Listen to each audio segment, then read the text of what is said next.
सुस्वागतम। 3 बजे 18 मिनट अपराह्न, रविवार 24 मार्च 2024, पुरी आश्रम।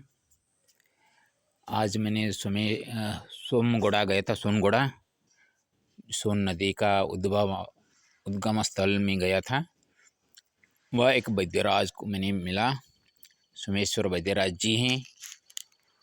ये वीडियो बनाने का एक मकसद है। कभी तो मैं डॉक्टर नहीं बन पाया, लेकिन जन कल्याण के लिए मेरा मन बचपन से ही था।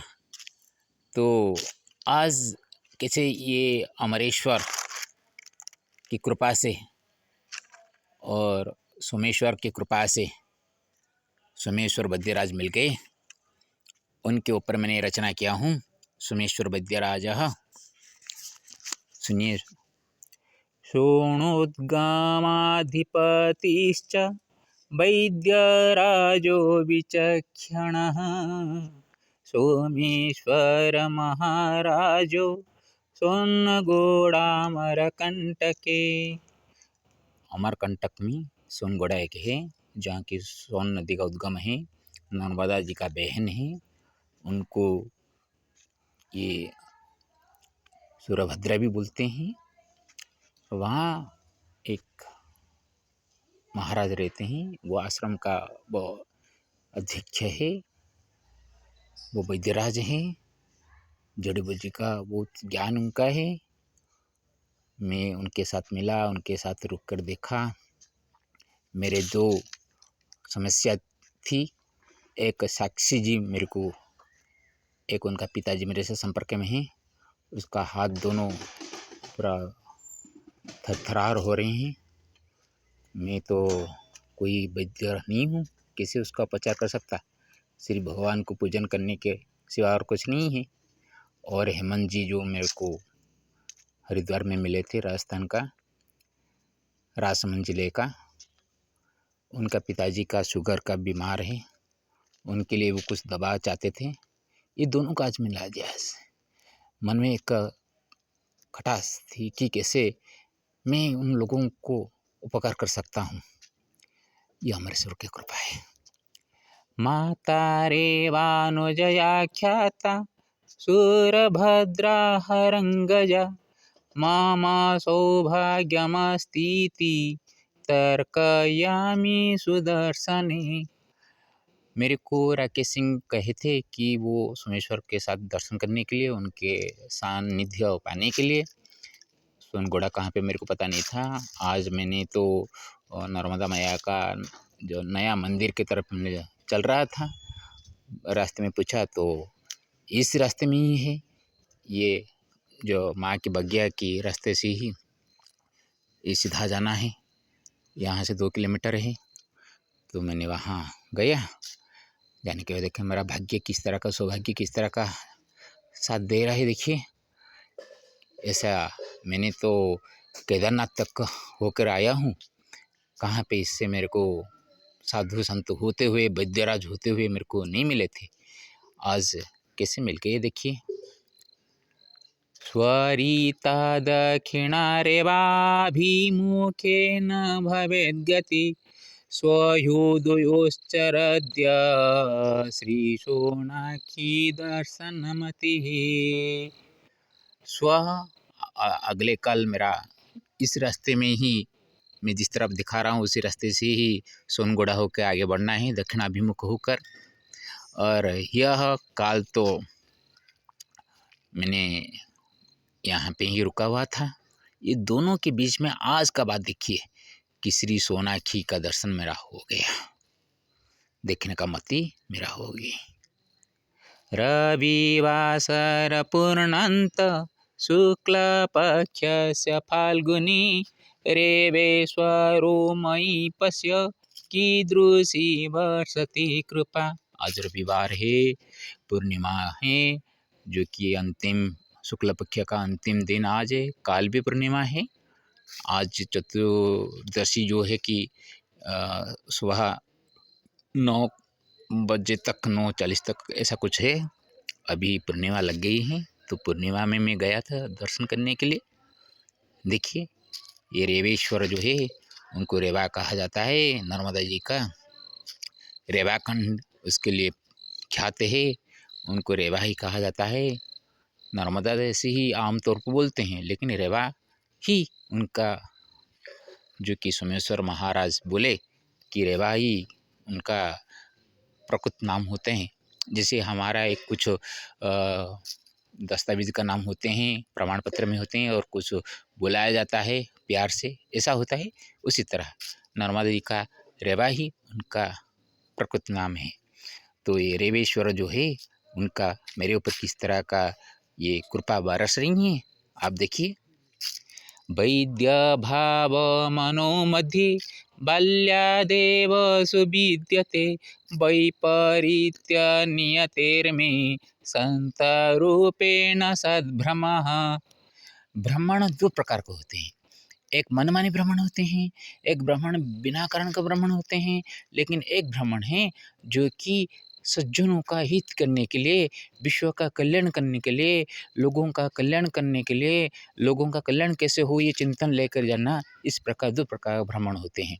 मेरे को ऐसे ही वो भटकना बोलते हैं सभी। मैं भटकता रहता हूँ, किसी का बात को दिमाग में नहीं लेता हूँ, ठीक है, मैं भटकता रहता हूँ। लेकिन भ्रमण करते हुए किसी का मंगल हो और किसी का मंगल विचार मन में आए और उसको मैंने सहयोग कर सकता हूँ, तो वह भ्रमण, वह भ्रम इस तरह का बेकार भ्रम नहीं होता है।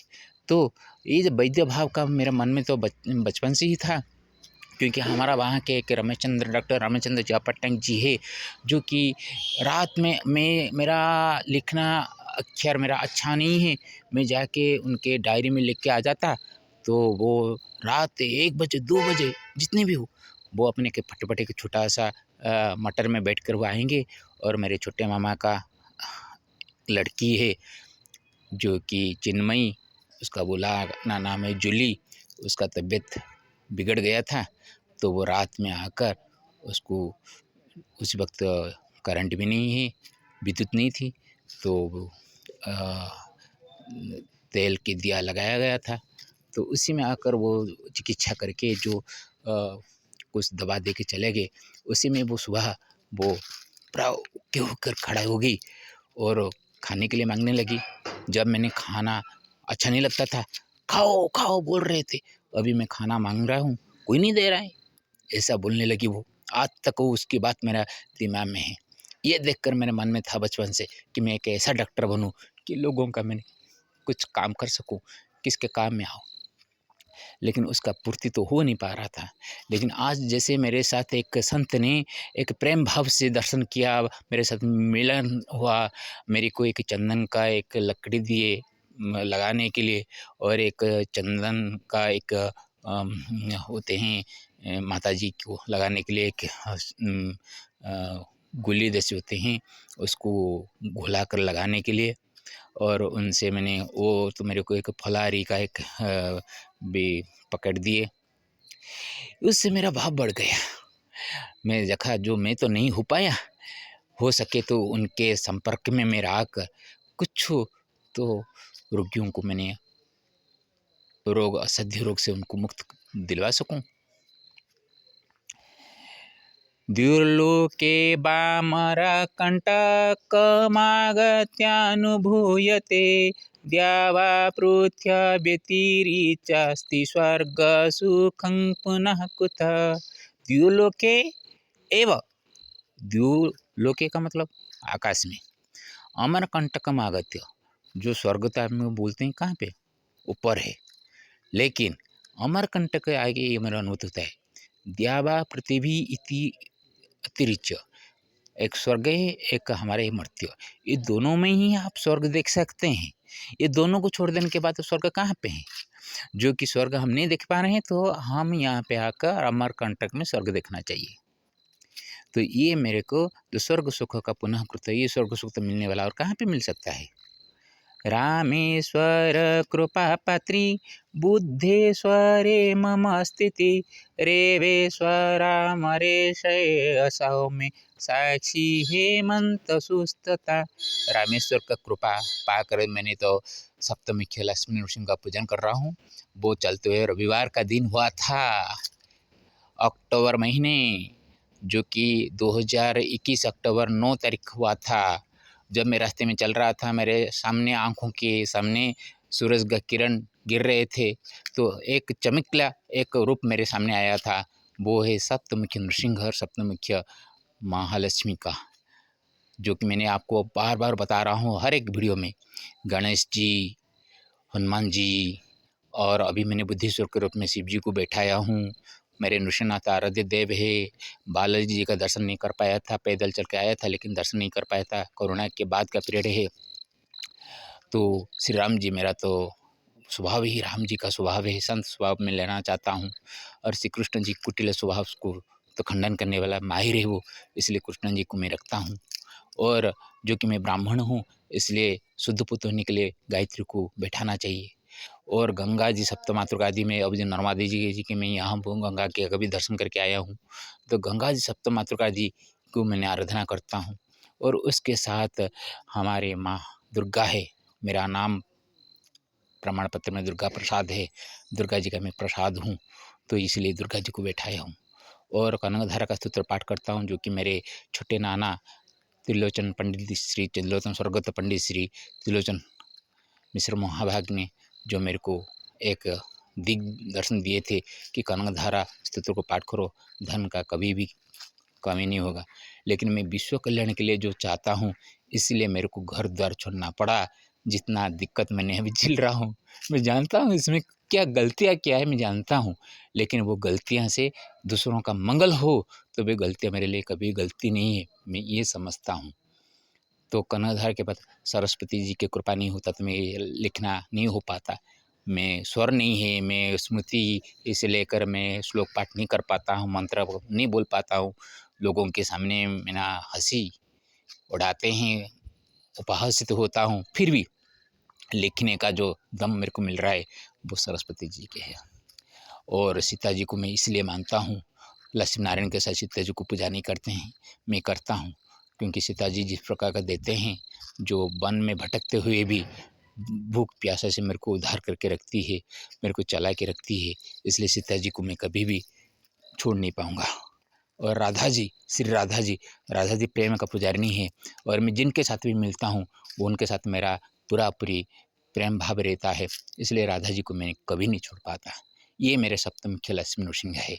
तो ये रविवार से मैंने रामेश्वर में जाते हुए मिला था, इसलिए रामेश्वर का जो कृपा पात्री में हूँ। और मैं जब चल के आने के बाद 20 महीने के बाद 10,000 किलोमीटर चल के आने के बाद जब मैंने बुद्धगांव में बुद्धेश्वर में मैं पैर रखा, सपना देश से मैं वहाँ गया तो बुद्धेश्वर को देखा कि वहाँ मंदिर नहीं निर्माण हो पा रहा है। मंदिर निर्माण कैसे हो, ये मन में रखकर मैं अभी यहाँ पे अर्ध परिक्रमा जैसे हुआ, अभी आके अमरकंटक से अभी दक्षिण भाग होकर मैं चलूँगा। और वैसे रेवेश्वरा मरे ईश्वर में रेवा का ईश्वर जो है वो ही अमरे से है। ये मेरे क्या करते हैं यहाँ पे आकर, एक साक्षी जो कि मेरे को मिली, जो उनका पापा मेरे साथ मुलाकात किए थे कि उनका हाथ पूरा काम नहीं कर रहा है, थरथरा हो रहा है, एक रोगी, वो रोग का मैं किस असहज रोग को कैसे साधन कर सकता हूँ, कैसे हल कर सकता हूँ। कभी हेमंत जी मेरे को मिले थे, उनका पापा के बारे में बोल रहे थे, मैं गया था भी, देखा भी उनका पापा को, शुगर का वो पेशेंट है। तो ये सभी का मैं हल कैसे कर सकता हूँ, तो इस सभी को हल करना आज ही मेरे को मिला। इन दोनों के साथ में मुलाकात कर दिया वैद्यराज जी को, ये एक बड़ी बात है। जयतु नर्मदा सोना, जयतु चामरेश्वर, जयतु देव कनकेश्वर हृदय में। मैं नर्मदा जी को जय हो, स्वर्ण नदी का जय हो, अमरेश्वर का भी जय हो। हे देव, जो कि मेरे दिल में है कनकेश्वर, कनक माँ लक्ष्मी, कनक का ईश्वर है प्रभु नृसिंहनाथ। और दूसरे अर्थ में कहेंगे कनक का आराध्य देव भी होते हैं भगवान ईश्वर। तो ऐसे अर्थ में करेंगे तो भी कनक माता लक्ष्मी के द्वारा आराध्य देव ईश्वर जो है कनकेश्वर, वो भी मेरे दिल में है। सोमेश्वराष्टकं श्रुत्वा पठित्वा स्मरति च जो, साक्षात् रोगोपशमाय प्राप्स्यति पथामृतम। सोमेश्वर अष्टक सुनकर हो या पढ़कर जो स्मरण करता है वो साक्षात रोग उपशम के लिए एक पथ का मतलब मार्ग, अमृत मार्ग उसको मिल जाएगा। आज मेरे ये अनुभूति में आई। देखिए, इसलिए मैं जो जहाँ पे मेरा कुछ कुछ अनुभूति होती है जो कि सबका कल्याण हो, इसी इरादे से मैं रचना करता रहता हूँ। ये आप लोगों को अच्छा लगे या बुरा लगे ये समय कहेगा, लेकिन आशा आप लोग कहाँ पे भी रहे हो तो मैं इसी वीडियो के साथ मैं उनका नंबर भी बता दूंगा। आप उनके साथ थोड़ा सा जुड़िएगा और किसी तरह का आपका असुविधा हो वो असुविधा आपका वो हल कर सकते हैं। मैं आपको ये उनका जो विजिटिंग कार्ड है वो यहाँ पे मैंने अपलोड करता हूँ, दिखाता हूँ।